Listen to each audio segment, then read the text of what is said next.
It's all about the ground game tonight, and we're talking about Iowa. That could create trouble for frontrunner Donald Trump. Why is Iowa far from a sure bet for Donald Trump? New York Times political reporter Trip Gabriel is in New York. Trip, nice to see you, sir. How are you? Very well. Okay, so Donald Trump's leading in the national polls, leading in most of the Iowa polls, but come caucus day, it's not a sure deal unless he's got a good ground game. Am I correct? You're exactly right. And, the reason is that a caucus is very different than a primary. A primary voter can show up any time during the day for 5 minutes and vote. A caucus, such as in Iowa, takes place at 7 o'clock in the evening. It's a cold winter night. It requires you gathering in a room with your neighbors and talking politics. It's not everybody's cup of tea. Turnout is far lower than in a primary. And to get people to go to the caucuses, you have to activate them. And that's what every candidate from both parties invests tremendous resources into doing in Iowa. Donald Trump is playing that game less aggressively than other campaigns, and certainly less aggressively than somebody who really wants to win Iowa. The only thing I disagree with you, it's not just cold in Iowa on caucus night. It is so, I've never seen anything like it, and I'm from Wisconsin. It is really cold that night. It's not just a little bit cold. It is really cold. All right, can you compare his ground game to, like, who has, in the Republican Party, who has a really good structure on the ground right now? Ted Cruz is building out something. He's got a dormitory that he's leased in Des Moines. It's got 48 beds in it. They're talking about bringing in up to 500 volunteers between now and caucus day, which is February 1st. Ben Carson has a super PAC, which is doing a lot of organizing. They've got 36 paid staffers. By comparison, Trump has about a dozen. Even Rand Paul, who's, in single digits in the polls, has 800 leaders for each for the caucus precincts. There's about 1,700 precincts statewide. So to have a volunteer who's going to be responsible for bringing supporters to the local precincts is a key element in this, and it's something that Trump is doing, but he's just beginning. All right, and from reading your article, we understood that they have a lot of manpower on the street, all these candidates. But Donald Trump, who had these big rallies, that he had everyone supply email addresses, and my guess is that he's hoping that he can do a blast email and tell everybody to show up or something, if he doesn't have the ground game.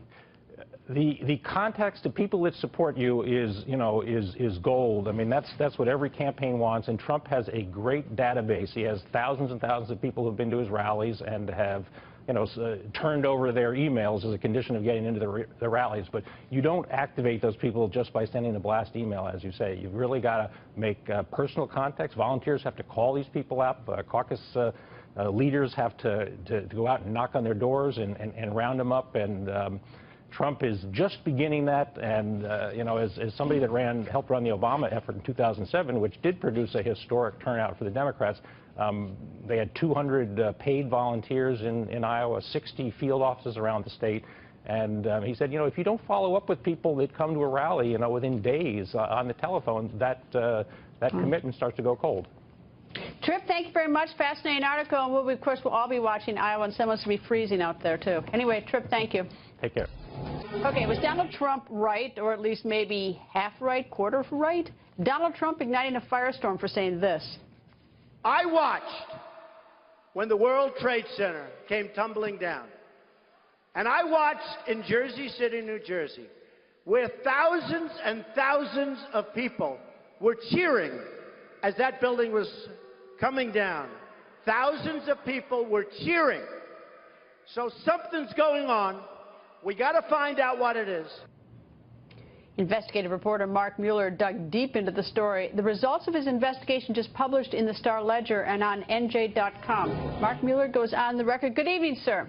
Good evening, Greta. Thanks for having me. Okay, so you're the one who's going to tell us, was Donald Trump correct? Thousands and thousands, yes or no, or maybe?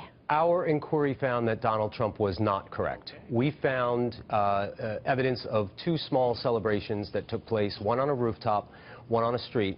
And we found no video evidence of other celebrations. I think we can pretty definitively say that Donald Trump was wrong when he says that there were thousands of people. The problem that we're having right now is that many of Trump's supporters are sort of hijacking the news and saying, the Star-Ledger and NJ.com published this story, and they're saying that Trump has been vindicated. We found no evidence to support what he said on that day.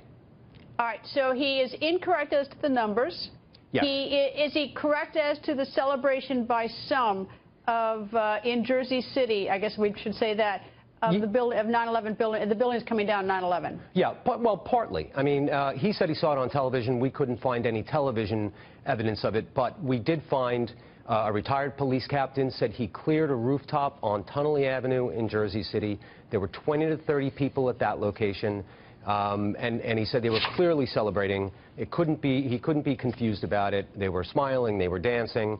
And separately, two men who live on Tunnelly Avenue went to, they were independently walking down John F. Kennedy Boulevard when they saw a celebration of 10 to 20 people not far from the Al-Salam Mosque. That's where the blind sheikh preached before the 1993 World Trade Center bombing. And how did you go about your investigation? Just go knock on doors and yeah, talk around? It was boots on the ground, and I think a lot of media organizations have revisited this since Trump said it. And I think what they did is they called the mayor's office, they called other departments in the city, and they said, hey, is there any truth to this? And maybe they looked at old clips and couldn't find any evidence of it, but they didn't have boots on the ground. So I spent a week in Jersey City talking to dozens and dozens of people, and I got a lot of no's. I didn't see that, and we love our Muslim neighbors. And then I spent a week on the phone with police officers, some on the record, some off the record, and even there some police officers who were not permitted to speak to the media told me off the record, oh yeah, it's true, and if this captain says it's true, I know it's true, and I saw it with my own eyes as well. So I think it certainly occurred, just not in huge numbers. And not on video, but in Jersey City. Yes. Okay, good. All right, Mark, thank you very much. My pleasure. And to see Mark's entire